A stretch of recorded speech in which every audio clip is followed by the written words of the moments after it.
Israeli विदेश मंत्री गिदोन सार ने गाजा युद्ध को लेकर रविवार को यरूशलेम में बड़ा बयान दिया। उन्होंने कहा कि गाजा में चल रहा युद्ध तब समाप्त हो सकता है जब बंधकों को रिहा कर दिया जाए, साथ ही फिलिस्तीनी उग्रवादी समूह हमास अपने हथियार डाल दे। ये बयान हमास की ओर से अपनी लंबे समय से चली आ रही मांग को दोहराए जाने की एक दिन बाद आया है, जिसमें उसने कहा था कि वो सभी बंधकों को रिहा कर देगा बशर्ते इजरायल युद्ध समाप्त करने और गाजा शहर से अपनी सेना वापस बुलाने पर सहमत हो। गिदोन सार का यह बयान इजराइल हमास संघर्ष के बीच शांति स्थापना की दिशा में अहम कदम हो सकता है, क्योंकि ये युद्ध को समाप्त करने की शर्तों को स्पष्ट करता है। हालांकि ये बयान दोनों पक्षों की परस्पर विरोधी मांगों को भी उजागर करता है, क्योंकि हमास की शर्तें इजराइल की मांगों से पूरी तरह से अलग हैं। ये बयान क्षेत्रीय और अंतर्राष्ट्रीय स्तर पर चर्चा को तेज कर सकता है, क्योंकि इससे मध्यस्थता और कूटनीतिक प्रयासों के लिए नई संभावनाएं खुलती हैं। ये दोनों पक्षों के बीच गहरे अविश्वास को भी दर्शाता है, जो शांति वार्ता को और जटिल बना सकता है। इस बीच इजराइल की सेना ने गाजा शहर से फिलिस्तीनियों को निर्देश दिया है कि वो शहर को खाली कर दें और दक्षिण स्थित मानवीय क्षेत्र में चले जाएं। इजराइल ने शनिवार को इसी के साथ शहर की बहुमंजिला इमारतों को निशाना बनाया। सहायता समूह ने चेतावनी दी कि गाजा ने बड़े पैमाने पर लोगों को निकालने से मानवीय संकट की स्थिति और विकराल हो सकती है। खाद्य संकट के मद्देनजर दुनिया के अग्रणी संगठन ने शहर को अकालग्रस्त घोषित कर दिया है। अधिकांश परिवार लगभग 2 साल से चल रहे इजराइल हमास युद्ध के कारण कई बार विस्थापित हो चुके हैं। उनका कहना है कि उनके पास जाने के लिए कोई स्थान नहीं बचा है, क्योंकि इजरायली सेना ने बार बार उन शिविरों पर बमबारी की है जिन्हें उसने मानवीय क्षेत्र घोषित किया था। बताते चलें, गाजा पट्टी में पिछले 2 सालों में इजरायली हमले में कम से कम 64,000 से ज्यादा लोग मारे गए हैं। फिलिस्तीनी स्वास्थ्य मंत्रालय की तरफ से ये जानकारी दी गई। गुरुवार को भी हुए इजरायली हमले में कम से कम 28 लोगों की जान चली गई। मरने वालों में ज्यादातर महिलाएं और बच्चे हैं। गाजा सिटी के शिफा हॉस्पिटल में कम से कम 25 शव बरामद किए गए, जिनमें 9 महिलाएं और 6 बच्चे थे। मरने वालों में एक 10 दिन का बच्चा भी था। आंकड़ों के मुताबिक अब तक गाजा में 64,232 लोगों की मौत हो चुकी है।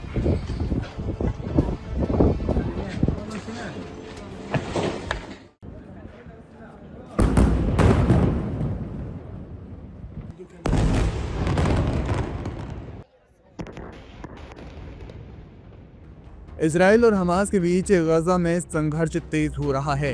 जमीनी अभियान के दौरान आमने सामने की लड़ाई हो रही है। इसी बीच गजा के सीमावर्ती इलाके में इजरायली ठिकानों पर रॉकेट हमले की गए हैं। दरअसल रविवार सुबह मध्य गजा से इसराइल की सीमा पर बस्तियों की ओर 2 रॉकेट दागे गए, जिसमें गजा सीमा के पास नेतिवोत और अन्य समुदायों में हवाई हमले के सायरन बजे। इसकी जानकारी इसराइली डिफेंस फोर्सेस ने भी दी। उन्होंने कहा कि गजा पट्टी से इसराइल की ओर 2 रॉकेट दागे गए। एएफपी के अनुसार इसराइली सेना ने कहा कि मध्य गजा पट्टी से इसराइली क्षेत्र में प्रवेश करते हुए 2 रॉकेटों की पहचान की गई है। नेटवोड क्षेत्र में हवाई हमले के सायरन बजने लगे। एक रॉकेट को रोक दिया गया, जबकि दूसरा रॉकेट एक खुले मैदान में गिरा। उन्होंने कहा कि किसी के हताहत होने या नुकसान की कोई सूचना नहीं है। यह हमला गजा से स्थित 10 किलोमीटर दूर स्थित 50,000 की आबादी वाले नेटिवोड शहर पर किया गया। खास बात यह है कि हमला हमास ने नहीं, बल्कि इस्लामिक जिहाद नाम से एक संगठन ने किया है। यानी इसराइल के खिलाफ एक और मोर्चा खुल सकता है। हालांकि इस्लामिक जिहाद ने बहुत समय के बाद इस तरह का कोई हमला किया, लेकिन माना जा रहा है कि इसका अर्थ ये भी हो सकता है कि धीरे धीरे सभी ग्रुप एक हो रहे हों। इस्लामिक जिहाद ने इस हमले को ज़ायोनी दुश्मन यानी इसराइल के अपराधों के जवाब में बताया, जिसमें गजा सिटी में हाल की सैन्य कार्रवाइयों और नागरिक बुनियादी ढांचों पर हमले शामिल हैं। आईडीएफ ने इस हमले के जवाब में गजा सिटी में हमास और इस्लामिक जिहाद के ठिकानों पर हवाई हमले तेज किए।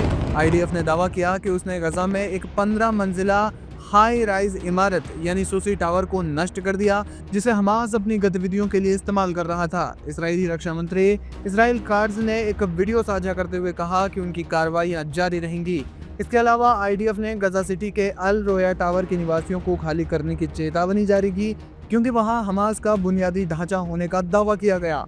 आईडीएफ ने गजा सिटी के 40% हिस्से पर नियंत्रण का दावा किया है और हाल के दिनों में जैतून, जबालिया और शेजारिया जैसे क्षेत्रों में हमास की सुरंगों और हथियार भंडारों को निशाना बनाया गया है।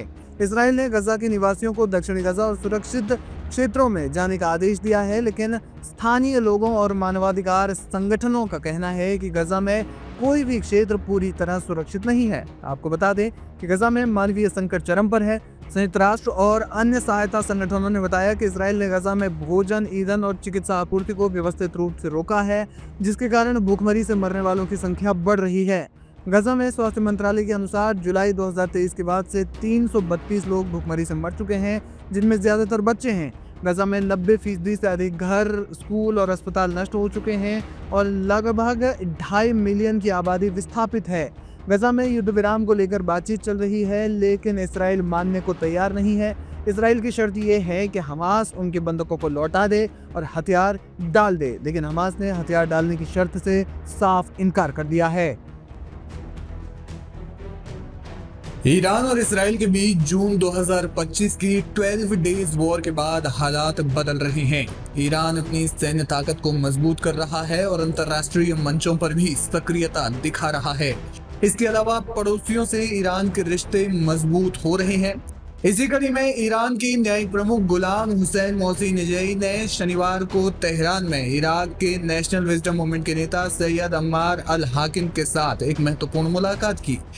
इस मुलाकात के दौरान एजेई ने जोर देकर कहा कि इस्लामिक रिपब्लिक ऑफ ईरान कभी भी धौंस पट्टी या बाहरी दबाव के आगे नहीं झुकेगा और हमेशा आपसी सहमति पर आधारित बातचीत में विश्वास रखेगा। ये बयान ऐसे समय में आया है जब ईरान हाल ही में इसराइल और अमेरिका के साथ हुई 12 दिवसीय जंग के बाद अपनी राष्ट्रीय सुरक्षा और क्षेत्रीय सहयोग को मजबूत करने पर फोकस कर रहा है। ईरान की सरकारी न्यूज एजेंसी इरना ने इस मुलाकात की विस्तृत रिपोर्ट जारी की है, जिसमें एजेई के बयानों को प्रमुखता से जगह दी गई है। ये मुलाकात तेहरान में आयोजित की गई, जहां दोनों नेताओं ने क्षेत्रीय मुद्दों, द्विपक्षीय संबंधों और वैश्विक चुनौतियों पर चर्चा की। एजेई, जो ईरान की न्यायपालिका के प्रमुख हैं, उन्होंने अल हाकिम के साथ स्पष्ट बातचीत की और ईरान की विदेश नीति को साफ करते हुए कहा कि देश अपने दुश्मनों की साजिशों के प्रति पूरी तरह सतर्क है। उन्होंने जोर दिया कि ईरान अपने मौलिक अधिकारों से कभी समझौता नहीं करेगा जो अंतर्राष्ट्रीय कानून के तहत मान्य है। ये बयान ईरान के उस दृढ़ रुख को दर्शाता है जो जून 2025 में इसराइल और अमेरिका के साथ हुई जंग के बाद और मजबूत हुआ है। गुलाम हुसैन मोहसिनेजई ने कहा, ईरान अपने दुश्मनों की शक्ति से गुस्से में है और वे साजिशें रचते हैं। हमें इन साजिशों को बेअसर करने की जरूरत है। देश कभी भी बाहरी ताकतों की धौंस या धमकी के आगे नहीं झुकेगा और बातचीत केवल आपसी सम्मान के आधार पर ही होगी। ईरान इसराइल जंग के दौरान इसराइल ने ईरान के परमाणु सुविधाओं पर बड़े पैमाने पर हवाई हमले किए, जिसमें अमेरिका ने भी बाद में हिस्सा लिया।